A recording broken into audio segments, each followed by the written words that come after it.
ये बड़ी खबर मेरे बगल में, मिडिल ईस्ट देशों को ब्रिटेन की सैन्य मदद। ब्रेक करिए इस वक्त की बड़ी खबर, मिडिल ईस्ट में अपने और सैनिक भेजेगा ब्रिटेन, बड़ी खबर।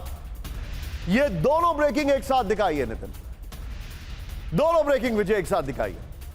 कतर में ब्रिटिश टाइफून जेट की कार्रवाई जारी, खाड़ी देशों की सुरक्षा में खुलकर आगे आया ब्रिटेन। अब मेरा सवाल है कि जब ब्रिटेन ने ऐलान किया तो यह हमला क्या उसके बाद किया गया है?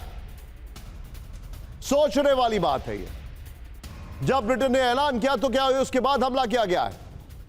आइए जरा इसके फ्लोर पर आइए विजय, और पहले वाली ब्रेकिंग और शॉट बगल में चलाते रहिएगा विजय, फ्लोर के बगल में। ब्रिटेन जंग में, ईरान जंग में ब्रिटेन की डायरेक्ट एंट्री, लेकिन यह खबर आई है और इस खबर के आने के कुछ घंटे के अंदर उनकी ऑयल कंपनी कैस्ट्रल, जो उनकी ऑयल कंपनी है जिसको आपने फॉर्मूला 1 में कई बार स्पॉन्सर के तौर पर देखा होगा, उस पर अटैक कर दिया उन्होंने।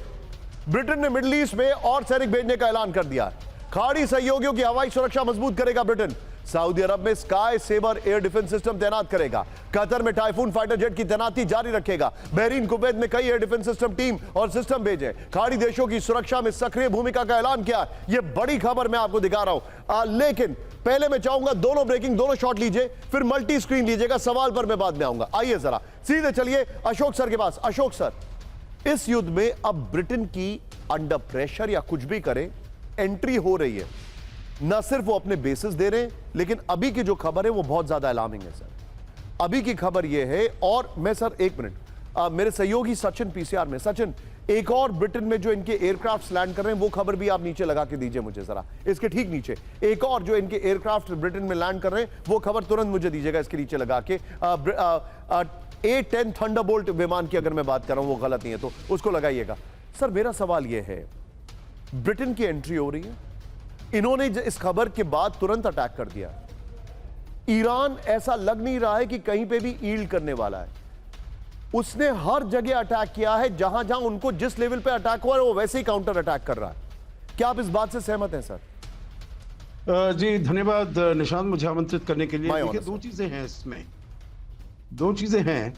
एक तो ब्रिटेन के विरुद्ध जो उन्होंने अटैक किया था वो पहले साइप्रस में भी उनकी बेस पर अटैक किया था, बिल्कुल शुरुआत में, आपको याद होगा। You're right. आपके श्रोता को, सुनने वालों को याद होगा, बिल्कुल उसके बाद भी किया था उन्होंने।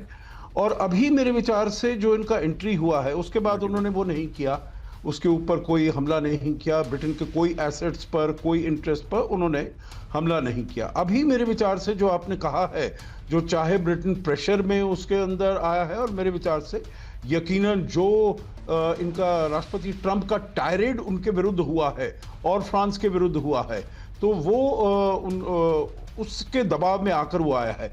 मेरे ख्याल से ब्रिटेन अपने को नहीं चाहता जो वो स्पेन के साथ एक खड़ा हो। वो तो हमेशा से उसका जूनियर पार्टनर रहा है, अमेरिका का जूनियर पार्टनर रहा है। आपको याद होगा 2003 में इराक के विरुद्ध हो, कभी किसी के विरुद्ध हो, हमेशा अमेरिका के साथ खड़ा रहा है।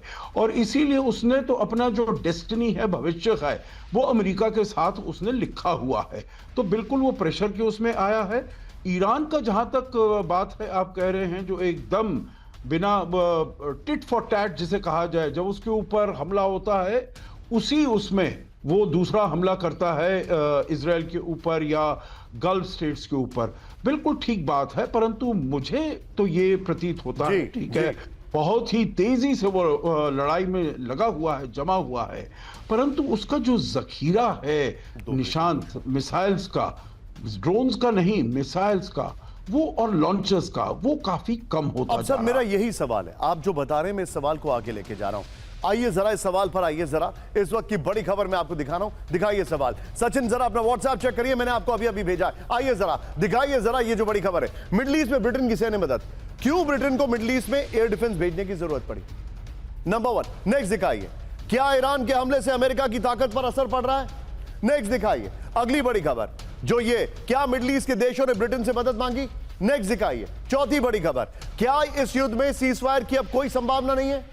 यह बहुत बड़ी खबर है, सोचिए जरा, यह बहुत बड़ी खबर है। विजय ये वाली वॉल लीजिएगा और पहले वाली ब्रेकिंग और शॉट, और अनुज सर के पास चलिए। अनुज सर, यह बहुत बड़ी खबर है, बड़ा क्रिटिकल एनालिसिस मुझे आपसे चाहिए। ये सवाल मैंने रखे हैं क्योंकि देखिए सर, ब्रिटेन की खबर आई और इन्होंने ब्रिटेन की ऑयल कंपनी पर अटैक कर दिया है।